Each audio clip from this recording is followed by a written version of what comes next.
The alarm screamed through every corridor of Horizon's Gate Station. Dae-Young's hands moved quickly across the maintenance panel, sweat dripping down his face. 12 children huddled behind him in the narrow service tunnel, their eyes wide with terror. The youngest one, maybe 5 years old, kept crying for her mother. "Almost there," Dae-Young muttered, rerouting power from the damaged primary systems to the emergency escape pods. The station shook again. More explosions. The Vellani Empire had come without warning, their massive ships appearing in orbit like vengeful gods.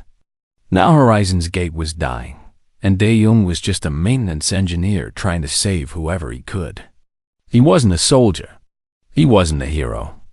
He fixed broken machines and complained about the cafeteria food.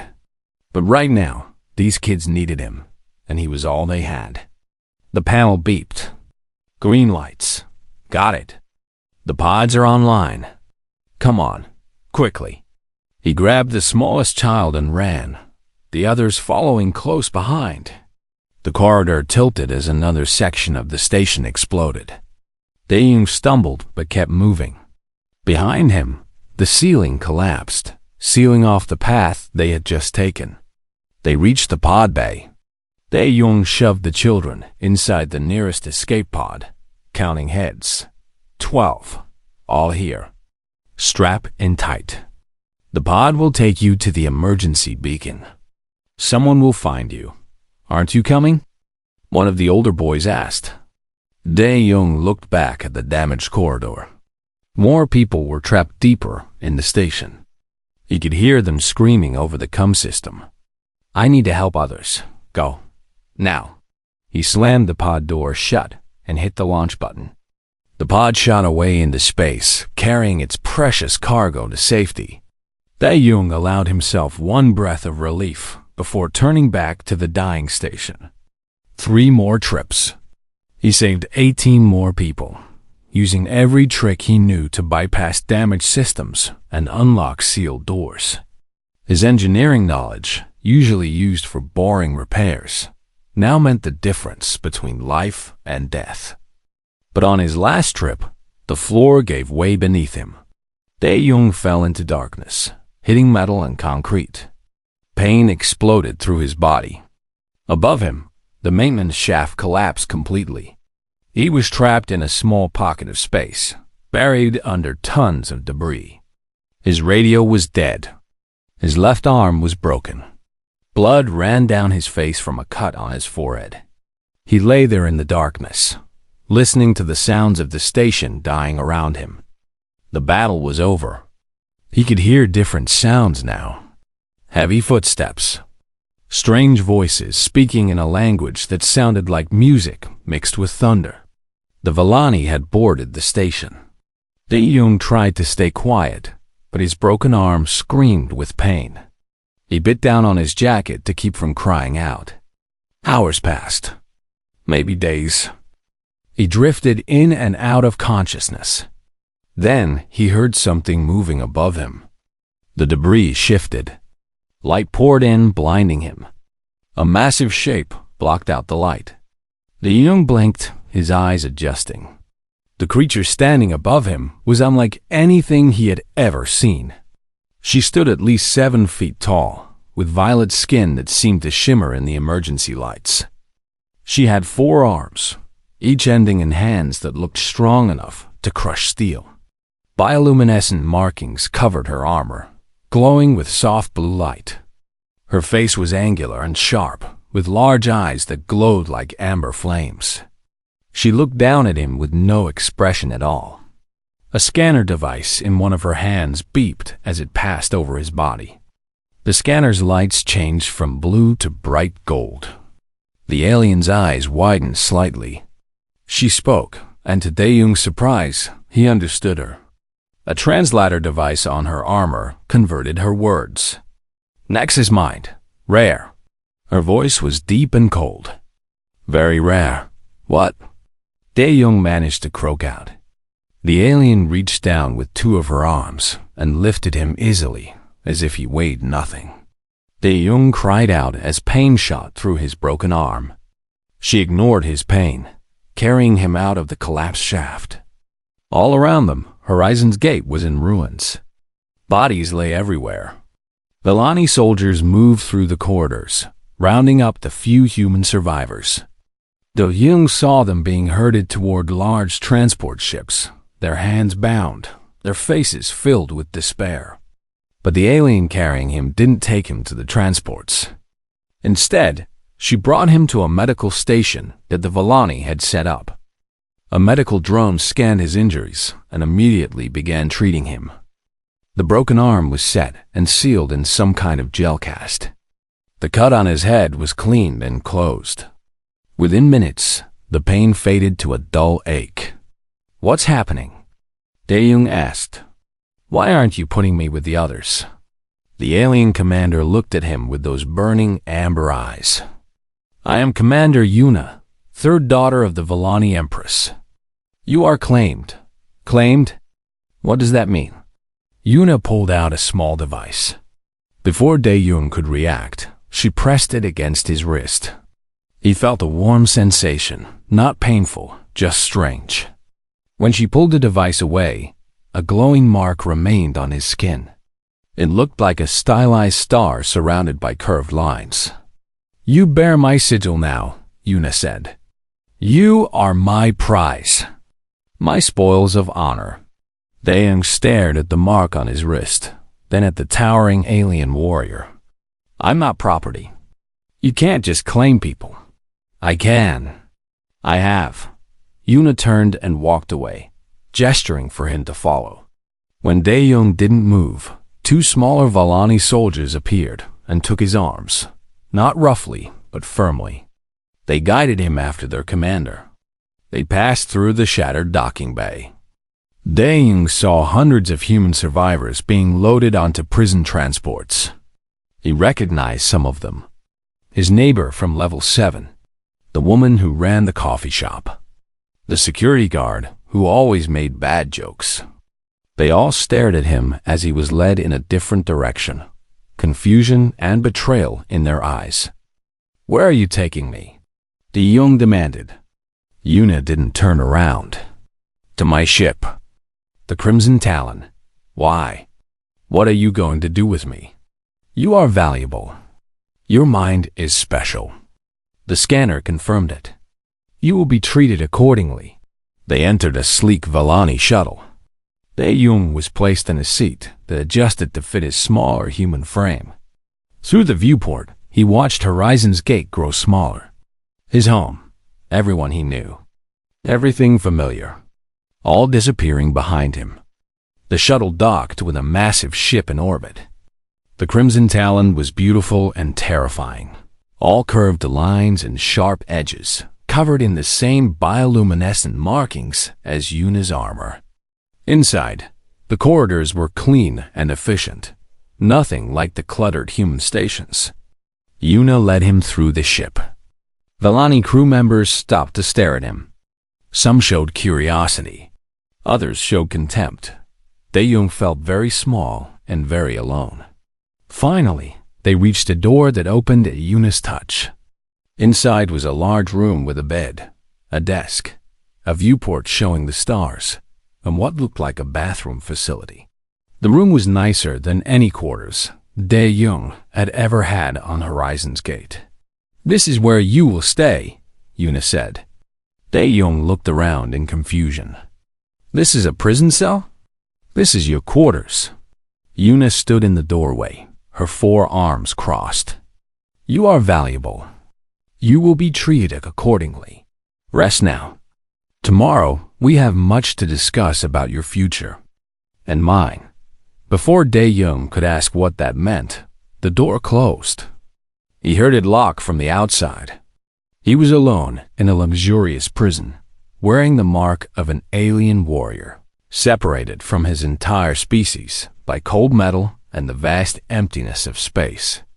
Dae-young sat on the bed and looked at the glowing mark on his wrist. The sigil of Commander Yuna. He didn't understand what it meant. He didn't understand what she wanted from him. But he knew one thing for certain. His life had changed forever. and there was no going back. Dae-young woke to soft light filling his quarters. For a moment, he forgot where he was. Then he saw the curved alien walls, felt the unfamiliar hum of the Villani ship's engines, and remembered everything. Horizon's Gate, the invasion. Commander Yuna. The mark still glowed faintly on his wrist. The door opened. A Villani soldier entered, smaller than Yuna, but still tall, with green-tinted skin. She carried a tray of food. Commander Yuna requests your presence. Eat first. The food was strange but edible. Some kind of protein paste, a fruit that tasted like oranges mixed with mint, and water that had a slightly sweet flavor. Dae-young ate quickly, his engineer's mind already trying to understand his situation. Why had Yuna separated him from the other prisoners? What did valuable mean? What was a nexus mind? After eating, the god led him through the ship's corridors. Dae-young paid attention to everything, memorizing the layout. Emergency panels, power conduits, maintenance access points. Old habits died hard. They entered a large room with a viewport showing the stars. Yuna stood there, her forearms clasped behind her back. She wore different armor today, less bulky, more elegant. The bioluminescent markings on her skin pulsed slowly. Sit, she said, gesturing to a chair that rose from the floor. Dae-young sat. Yuna remained standing, looking down at him. The power dynamic was clear and intentional. Do you know what a nexus mind is? Yuna asked. No. 1 in 10 million beings possesses the neural pattern. It grants exceptional intuitive problem-solving abilities. You see patterns others cannot. You find solutions to impossible problems. Yuna's amber eyes fixed on him. Yesterday, you saved 30 people from a collapsing station using only basic maintenance tools and damaged systems. Most engineers would have saved 5, maybe 10. You saved 30. Dae-young felt uncomfortable under her gaze. I just did what needed to be done. Exactly. Instinctively. Without overthinking. That is the nexus mind at work. Yuna began to pace, her movements fluid despite her size. Such minds are precious. In Villani society, they are treasured, protected, given positions of high authority. I'm not Villani. No, you are human, which makes you even more valuable to me. Yuna stopped pacing and looked directly at him. Do you understand Villani culture? Only what everyone knows. You're warriors. You have an empire. You conquer other species. Yuna made a sound that might have been approval or amusement. Accurate but incomplete. We are a matriarchal society. Females hold power. Males serve in support roles. Political power is consolidated through strategic bonding ceremonies. Family connections determine status. Why are you telling me this? Because you need to understand what I am about to offer you. Yuna moved to the viewport, looking out at the stars. I am the third daughter of the Empress. I have 2 sisters. Hana, the eldest, believes in total domination. She executes prisoners and creates resistance movements through cruelty. Myrae, the second daughter, wants to enslave all conquered species. She sees them as tools, nothing more. Dae-young felt cold. And you? I believe in integration. Conquered species can become partners if given proper incentive and structure. But my sisters have more political support. The old guard prefers their methods. Yuna turned back to him. To secure my position and prove my approach works, I need to demonstrate successful integration. Immediately. Visibly. What does that have to do with me? Yuna's expression remained neutral, but something flickered in her eyes. I need a political bonding partner. A human with exceptional abilities who can help me govern the conquered territories. Someone whose partnership will prove that integration benefits both species. It took Dae-young a moment to understand. When he did, He stood up quickly. You want to marry me? The Villani bonding ceremony is more complex than human marriage, but functionally, yes. That's insane. I'm your prisoner. You invaded my home. You killed my people. All true. Yuna showed no shame or remorse. But consider the alternative. If you refuse, you return to the standard prisoner population. My sister Hannah will likely execute most human prisoners within a month. My ray will enslave the survivors. Millions of your species will die or suffer endlessly. You're trying to blackmail me into marriage by threatening genocide? I am presenting facts. If I fail to secure my political position, my sisters will control human territories. Their methods are brutal and wasteful. Under my governance, humans would have rights, representation, and a path to eventual equality within the empire. Tae-young laughed bitterly. Eventual equality? How generous. We were already equal before you invaded. You were independent, not equal. The Villani Empire is stronger than humanity by orders of magnitude. That is reality. I did not create it. Yuna stepped closer. But I can shape how that reality unfolds. With your help. Why me specifically? There must be other humans with useful skills. You are a Nexus mind. That gives you political value. But more importantly, I have watched the footage of your rescue efforts. You saved Villani civilians during the attack as well as humans. You did not discriminate. That suggests you can work across species lines. Tae-young remembered pulling 2 Villani soldiers from a collapsed corridor, even though they were the enemy. They had been trapped and dying. You couldn't just leave them. That was just basic decency. Exactly. You possess empathy and practical wisdom. Rare qualities. Yuna's voice softened slightly. I need someone who can help me govern fairly. Someone who understands both the human perspective and the need for pragmatic cooperation. You are that person, and if I say no, then I respect your choice and send you to standard detention. I will find another solution, though it will take longer and cost more lives. Yuna met his eyes. I will not force you. The bonding must be consensual to be politically legitimate. But I hope you will consider carefully. Tae-young's mind raced.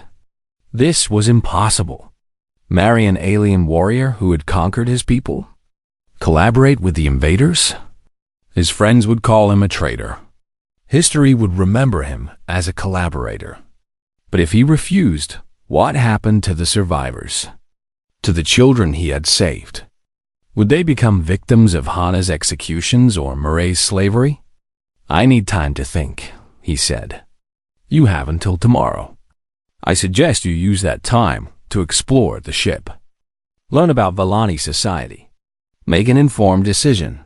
Yuna gestured to the guard. She will escort you. You may access most areas of the ship. Tae-young spent the rest of the day wandering the Crimson Talon. He saw Villani efficiency everywhere. Clean corridors. Organized systems. But he also saw harshness. Soldiers trained in brutal combat drills. Officers discussing human assets and resources with cold calculation. He found a communications room that was poorly guarded. His engineering instincts kicked in. Within minutes, he had accessed a hidden relay and was trying to contact human resistance forces. Maybe they could rescue him. Maybe they had a plan. Clever. Tae-young spun around. Yuna stood in the doorway, her 4 arms crossed. He had been caught. I'm sorry. I do not apologize for attempting escape. It shows initiative. Yuna walked to the console and pulled up a display. But before you send that message, watch this. The screen showed footage from a human colony.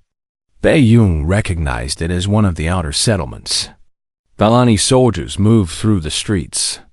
But these soldiers wore different markings than Yuna's forces.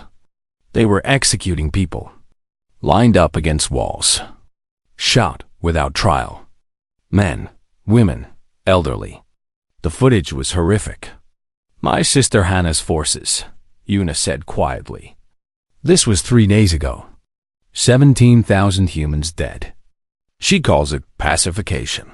The next video showed a labor camp. Humans in chains mining valuable minerals under harsh conditions. Guards beat anyone who moved too slowly. Children worked alongside adults. Moray's approach.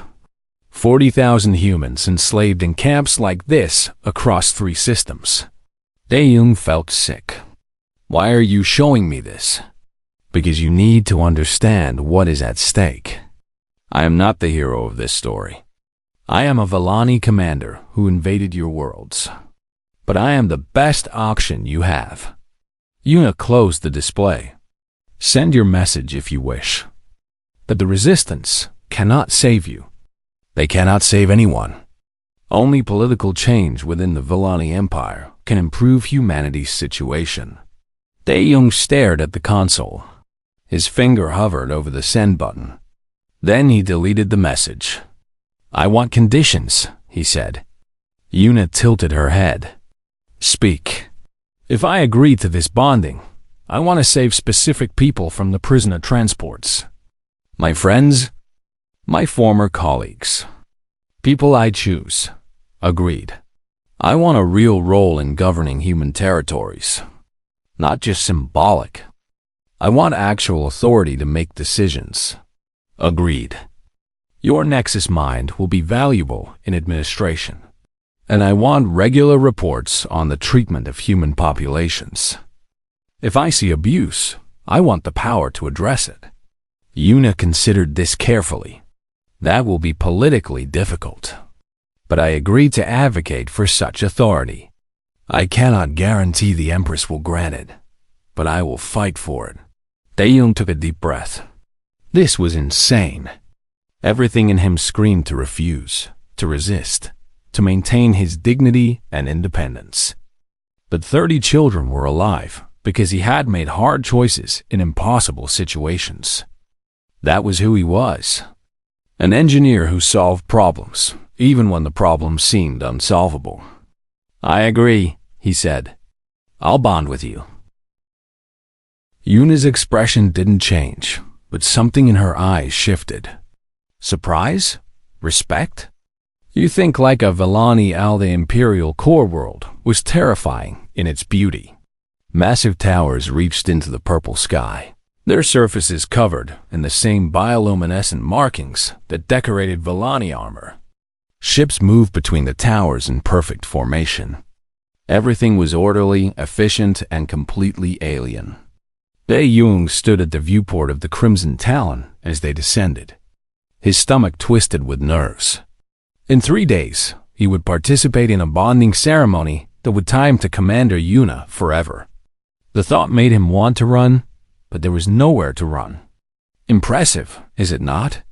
Yuna's voice came from behind him. "Terrifying," Dae-young corrected.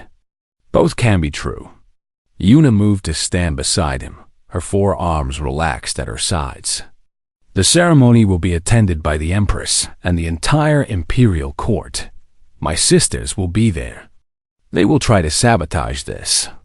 Why would they sabotage their own sisters' bonding?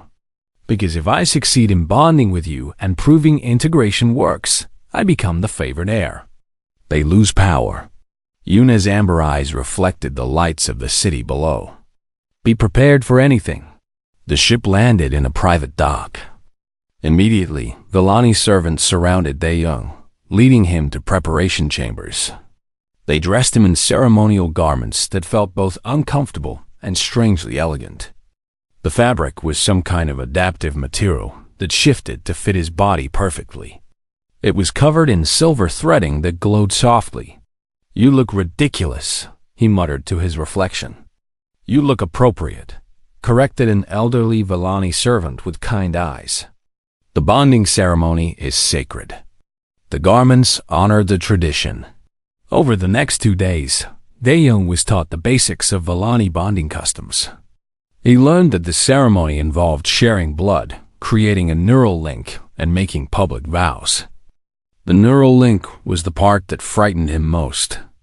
It would allow him and Yuna to sense each other's emotional states and share certain thoughts. What if I don't want to share my thoughts? He asked the instructor. The link does not read minds. It conveys feelings, intentions, and surface emotions. Think of it as understanding someone's mood without them speaking. The instructor paused. It creates battlefield coordination between bonded warriors. For you and Commander Yuna, it will create governance coordination. And it's permanent? Yes, once bonded, always bonded. Even death does not fully sever the connection. That night, Dae-young couldn't sleep. He lay in luxurious guest quarters, staring at the ceiling, wondering what he had agreed to. A permanent link to an alien warrior, forever connected to someone from the species that had destroyed his home. The next morning, he was summoned to meet the Empress. The throne room was vast and intimidating. The Empress sat on a raised platform, her presence dominating the space. She was ancient, her violet skin marked with scars from countless battles, her bioluminescent markings dim with age but still powerful. 4 arms rested on the throne's armrests. Her eyes were the same amber as Yuna's but colder, calculating. Dae-young was brought before her and instructed to kneel. He hesitated, then knelt. Survival meant playing by their rules. "The human who would bond with my daughter," the Empress said, her voice like distant thunder. "Look at me." Dae-young raised his eyes to meet hers. It took all his courage not to look away. "Yuna claims you possess a nexus mind. Prove it." The Empress gestured, and a holographic puzzle appeared in the air. Complex geometric shapes that needed to be aligned. "Solve this." Dae-young studied the puzzle. It was like nothing he had seen before, but his mind automatically began seeing patterns, connections, solutions. His hands moved through the hologram, manipulating the shapes. Within 2 minutes, the puzzle aligned perfectly. The court murmured in surprise. The Empress's expression didn't change. Again, harder. Another puzzle appeared, more complex. Dae-young solved it in 3 minutes. Again, 5 more puzzles, each one harder than the last. Dae-young solved them all, his engineering mind working through the patterns instinctively. By the end, he was sweating, but he had completed every challenge. The Empress leaned forward. "You truly are a nexus mind, remarkable for such a young species." She studied him like a specimen. "Tell me, human, why do you agree to bond with my daughter? Is it love?" "No," Dae-young answered honestly. "It's pragmatism. She offers my species the best chance for survival. Honesty. Good. Love can develop later or not. Bonding is political."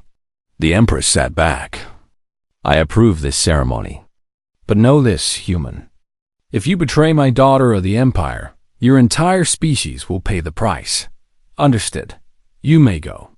That evening, there was a feast before the ceremony. Dae-young sat at a long table filled with Valani nobility. Yuna sat beside him, explaining who everyone was and what their political positions meant. He tried to follow along, but the complexity of Valani court politics was overwhelming. Halfway through the feast, 2 Valani approached. They looked similar to Yuna, but different. The first was taller with darker violet skin and cruel eyes. The second was shorter with markings that pulsed aggressively. "My sisters," Yuna said quietly. "Hana and Myre." Hana looked down at Dae-young with undisguised contempt. "So this is the human pet you plan to bond with?" "Pathetic. He is a nexus mind who passed the Empress's tests," Yuna replied calmly. "Tests can be manipulated." Myre circled the table like a predator. "I wonder if he will survive the ceremony." "Accidents happen." "There will be no accidents," Yuna's voice carried a warning. Hana laughed. "We shall see, little sister. We shall see." After they left, Dae-young felt cold. "They're going to try to kill me." "Yes, probably during the ceremony itself." Yuna spoke as if discussing the weather. Be alert. Stay close to me. The assassination attempt came that very night. Dae-young was returning to his quarters when the lights went out. In the darkness, he heard movement. Someone was in the corridor with him. His engineering instincts kicked in. He dropped to the floor just as something sharp whistled through the space where his head had been. He rolled, finding a maintenance panel by touch. His fingers worked quickly, accessing the emergency systems. The backup lights came on. 3 Vellani assassins stood in the corridor, armed with energy blades. There were no markings, no identification. But Dae-young had reprogrammed the security drones. They dropped from the ceiling, their stun weapons firing. The assassins tried to fight but were quickly overwhelmed. Guards arrived moments later. Yuna appeared, her forearms holding weapons.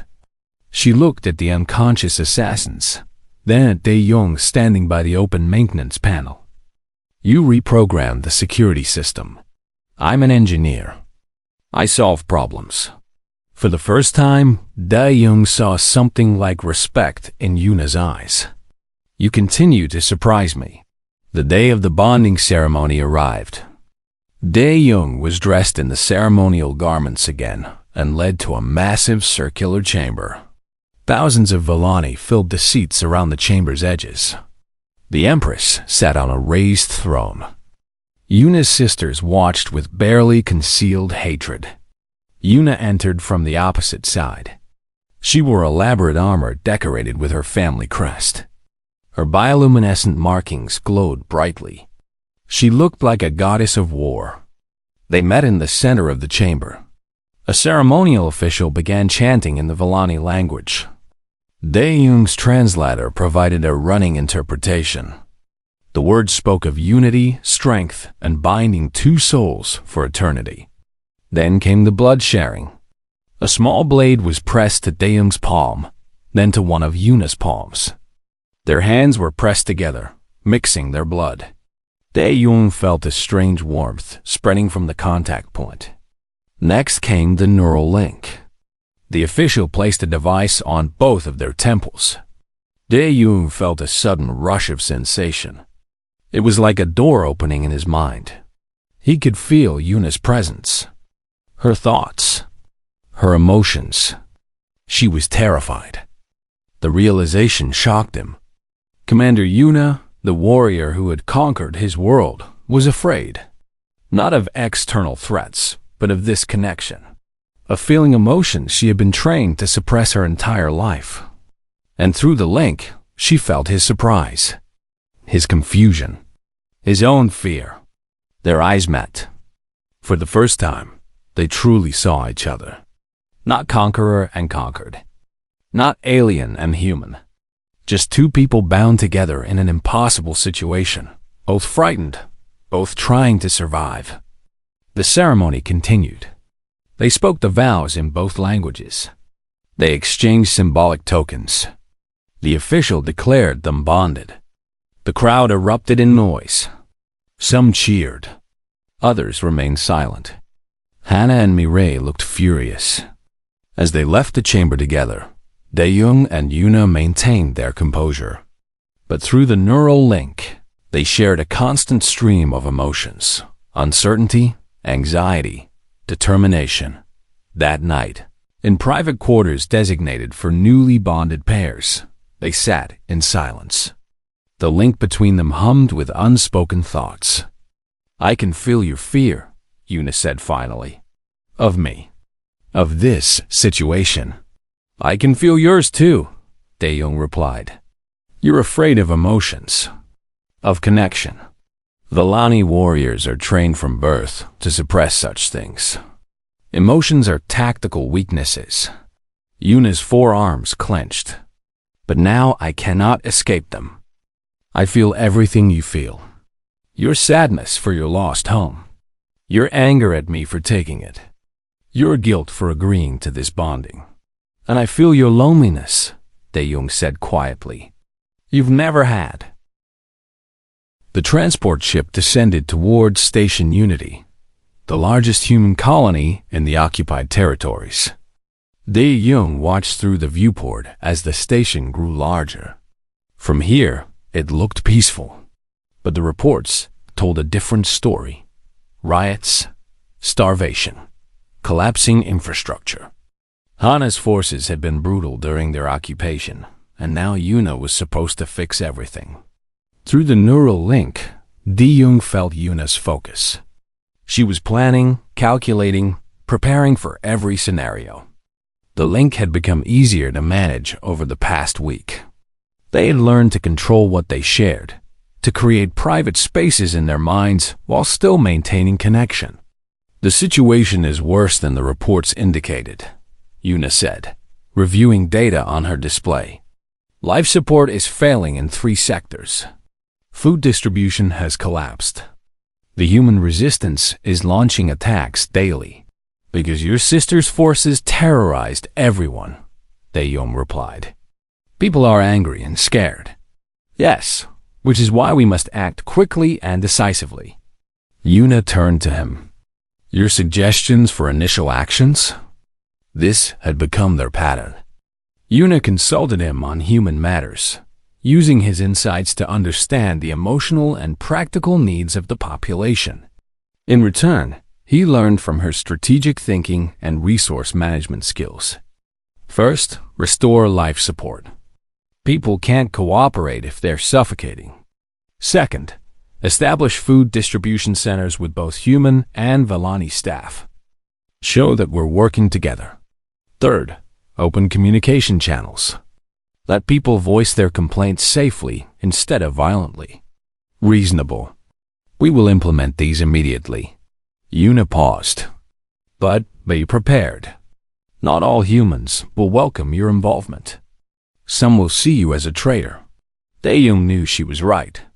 The neural link let him hide nothing from her, including his fear of facing his own people as a Vellani commander's bonded partner.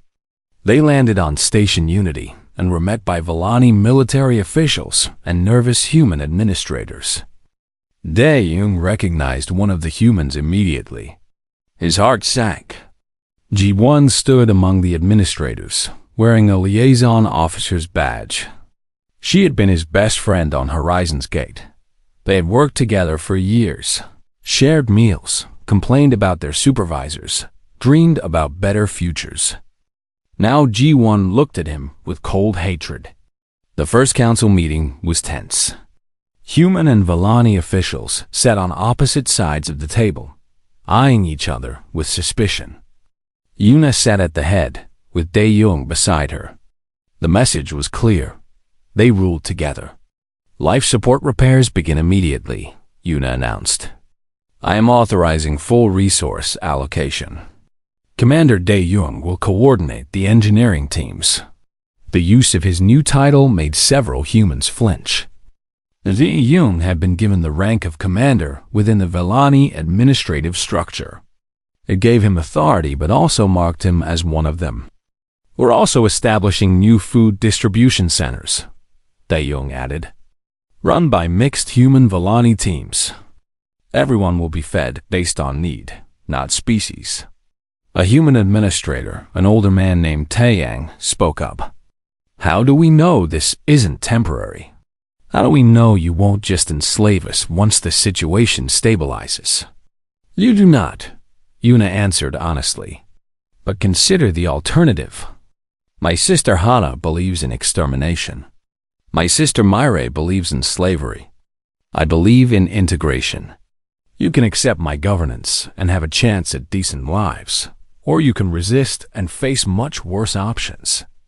That's not a choice, Ji-won said coldly. That's extortion. It is reality, Yuna replied without emotion. I did not create the situation. I am offering the best solution available.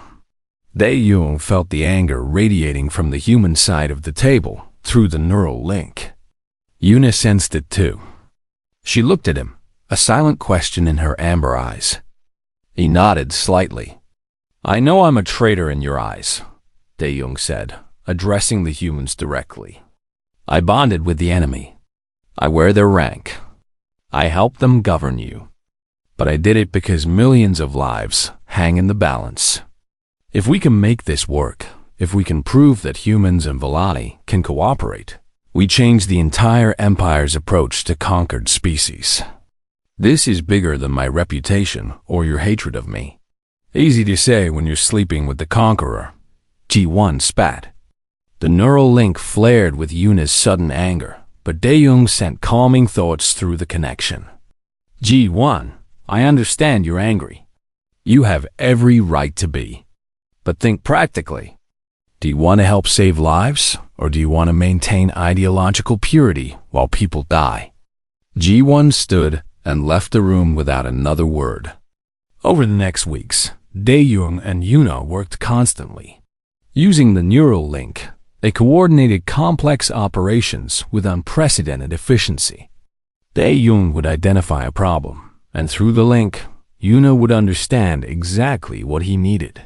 She would allocate resources, and he would feel her strategic reasoning, learning to think more tactically. Life support was restored to all sectors within 4 days. Food distribution centers opened within a week. Slowly, desperately slowly, the situation stabilized. But the resistance continued their attacks. Bombs, sabotage, assassinations of Vellani personnel.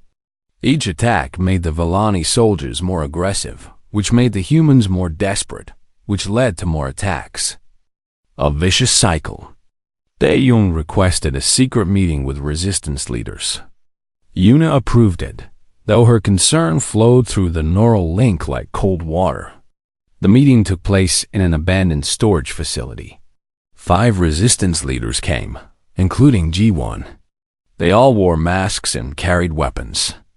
I'm not armed, Dae-Young said, raising his hands. And I'm alone. I just want to talk. Traitor, one of the masked figures hissed. Maybe, Dae-Young acknowledged. But I'm a traitor trying to save lives. Your attacks are killing innocent people. Vellani and human. G1 pulled off her mask. Her face was hard, nothing like the friend he remembered. We're fighting for freedom. You're fighting for nothing. You cannot win militarily. The Vellani Empire is too strong. But you can win politically, over time, if you give integration a chance. Integration is surrender. Integration is survival. Dae-Young stepped closer. G1, I know you hate me. Fine, hate me. But think about all the people on this station. They need food, medicine, safety. I can provide that if you stop the attacks long enough for me to prove the system works. And if we stop fighting, we become slaves. If you keep fighting, Hana's forces will be sent to restore order. Do you know what that means? She kill everyone. Every single person on this station. Then she used it as an example to terrorize other colonies into submission. Dae-Young felt sick saying it, but through the neural link, he knew it was true. Yuna had shown him the contingency plans. I'm the only thing standing between you and genocide. The resistance leaders looked at each other. One of them, a young woman, spoke up. How do we know you're telling the truth? Because I'm still human enough to care whether you live or die. And because through my bond with Yuna, I can feel when she's lying. She's not. The threat is real. The meeting ended without agreement, but it planted seeds of doubt in the resistance's absolute rejection of cooperation. That night, Dae-Young and Yuna sat in their quarters, exhausted. The neural link thrummed with shared fatigue. Your friend hates you deeply, Yuna observed. Yes. Does it pain you? Of course it does. Dae-Young looked at her. Don't Vellani feel pain from broken relationships? We are taught not to form relationships that can break. Yuna's forearms moved restlessly. That through our bond, I feel your pain. It is unpleasant. Welcome to being human. They sat in silence for a moment. Then Yuna did something unexpected. She reached out with one hand and awkwardly touched his shoulder. It was stiff, uncomfortable, clearly unfamiliar to her. But through the neural link, Dae-young felt what she was trying to express: comfort, support, empathy. "You are learning," he said softly. "You are teaching me." Through the bond. Yuna pulled her hand back. "I do not enjoy it. Emotions are inefficient, but I am beginning to understand their value." The next day brought crisis. A resistance attack on a power station killed 3 Vellani soldiers and 2 human workers. The Vellani military command demanded retaliation. Execute 50 human prisoners. Make an example. Yuna refused. Through the neural link, Dae-young felt her struggling against every instinct of her training. The Vellani way was harsh punishment, overwhelming response, fear-based control. But she was changing. Because of him. Because of the emotions flowing through their bond. Instead of executions, Yuna increased security, improved working conditions, and invited more humans into administrative positions. It was a gamble. It looked weak to her Vellani subordinates, but it was the right thing to do. 2 days later, Ji-won requested another meeting. "Some of us are willing to try," she said, her voice tight with reluctance. "A temporary ceasefire. We'll stop the attacks for 90 days. If conditions improve significantly, we'll consider longer-term cooperation. And if conditions don't improve?" Dae-young asked. "Then we go back to war. And we'll target you specifically, traitor." Dae-young accepted the terms. Through the neural link, he felt Yuna's approval. They had 90 days to prove integration could work. They used every second, working 18-hour days, coordinating through the neural link with perfect efficiency. Dae-young solved logistics problems. Yuna provided resources and protection. Together, they built something new. Human Vellani administrative councils. Mixed security forces. The explosion tore through the administrative building. Dae-young felt it before he heard it, the neural link screaming danger through his mind. He was in the lower levels reviewing infrastructure plans when the bomb detonated 3 floors above. The ceiling collapsed. Dae-young threw himself under a support beam, protecting his head. Debris rained down around him. Something heavy struck his side. Pain exploded through his ribs. Through the neural link, he felt Yuna's instant terror, her rage, her desperate need to reach him. Above him, chaos. The resistance had launched a coordinated attack across the station. But this bomb was different. Bigger. Meant to kill. And it wasn't aimed at Vellani targets. It was aimed at civilians, both human and Vellani. A daycare center. Families gathering for a cultural exchange event that Dae-young and Yuna had organized. Through the smoke and pain, Dae-young heard crying. Children. He dragged himself from under the debris, ignoring the sharp pain in his side. Blood soaked through his shirt. Broken ribs, probably. But children were crying. He found them in a collapsed corner. 6 kids, 3 human and 3 young Vellani, huddled together. Their caretakers were dead, crushed by the falling ceiling. The children were terrified, clinging to each other without caring about species. "It's okay," Dae-young said, coughing. "I've got you." He started pulling debris away, creating a path to safety. Each movement sent pain lancing through his side. The neural link pulsed with Yuna's approach. She was fighting her way through the building, her forearms wielding weapons with deadly efficiency. A secondary explosion rocked the structure.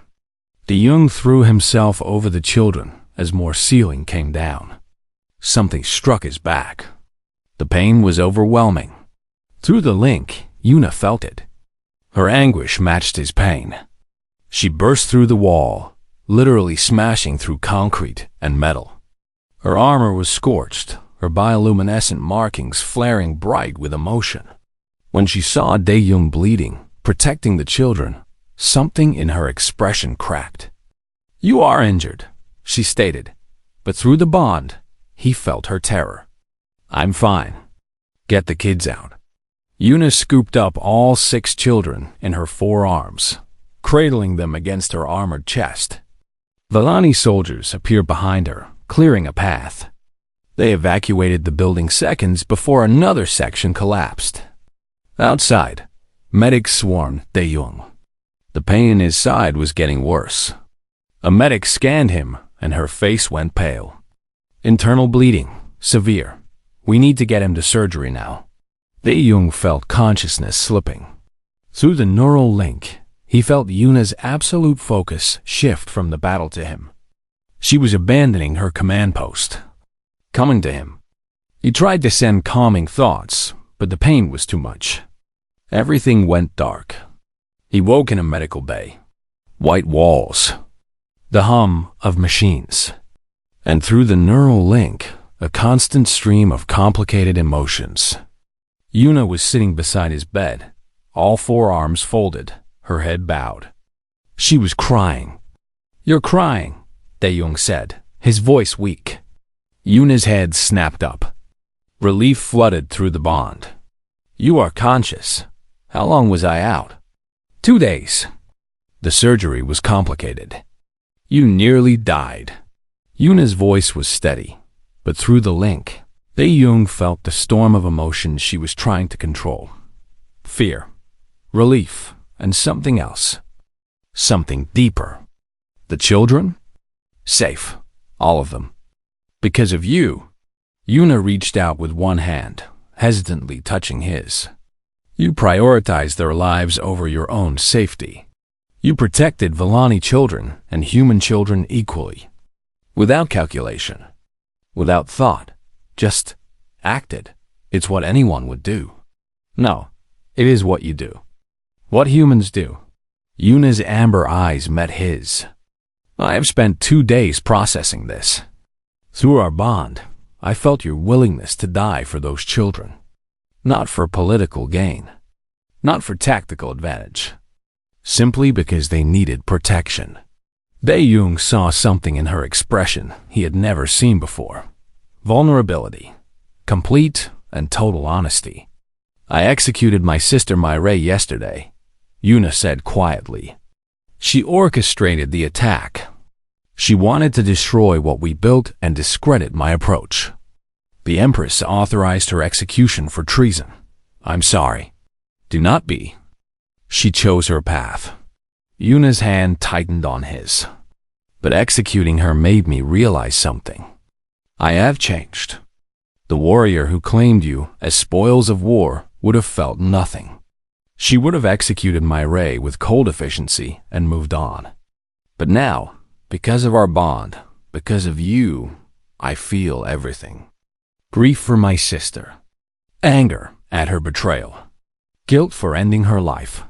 That's what it means to be alive, Taeyong said softly. To feel, to care. I did not want this. Emotions are weakness in Vellani culture. Yuna looked away. But now I understand they are also strength. You saved those children because you cared. Your caring made you brave. Your empathy made you strong. The door opened.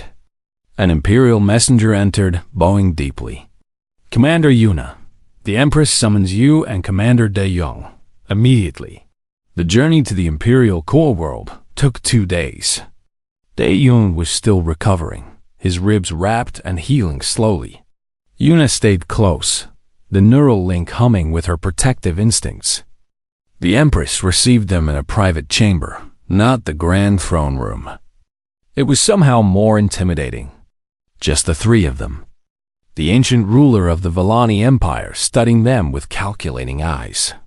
You have succeeded beyond expectations, the Empress said.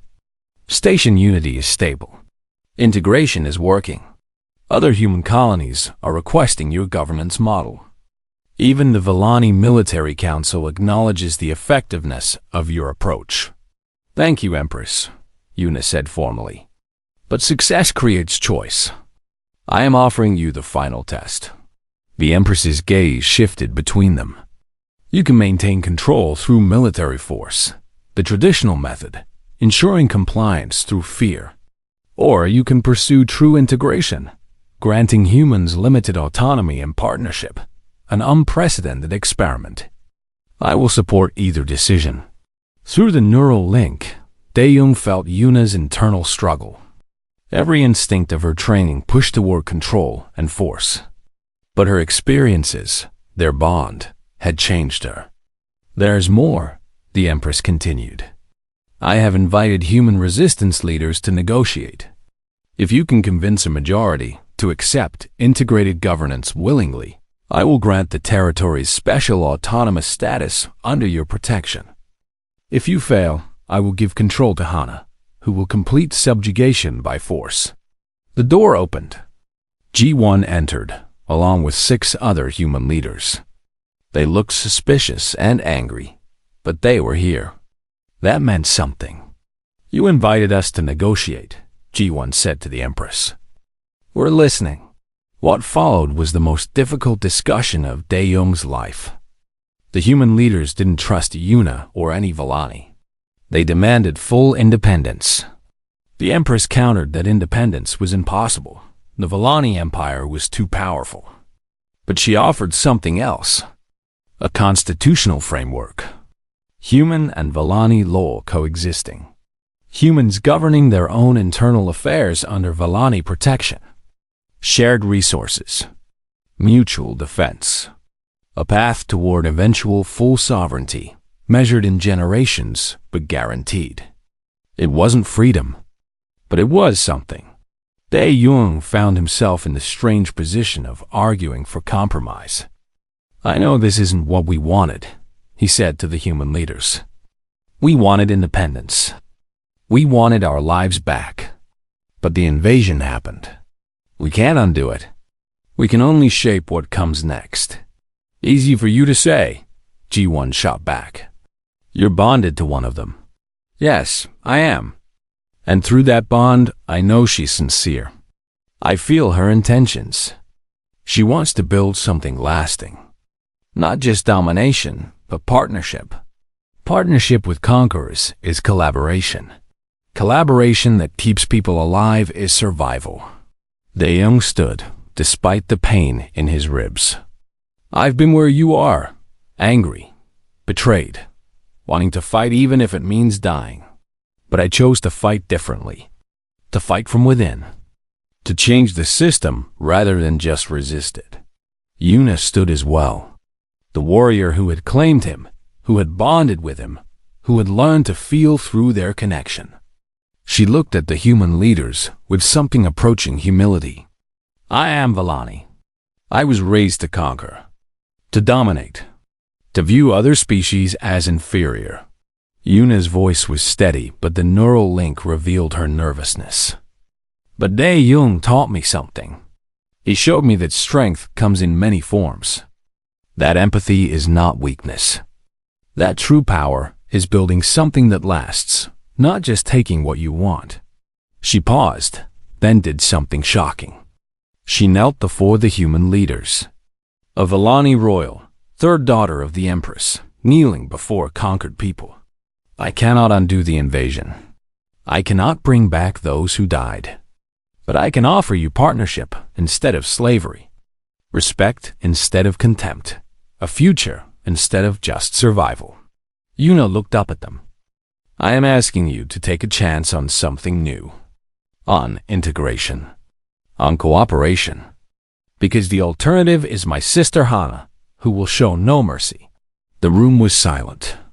The Empress watched with her ancient eyes, judging everything. G1 spoke finally. We need to discuss this privately. The human leaders left the chamber. Dae-young and Yuna waited, the neural link thrumming with tension. An hour passed. Then another. Finally, the leaders returned. G1 stepped forward, her expression hard. We took a vote. It was close. Very close. She looked at Dae-young, then at Yuna. We accept, conditional.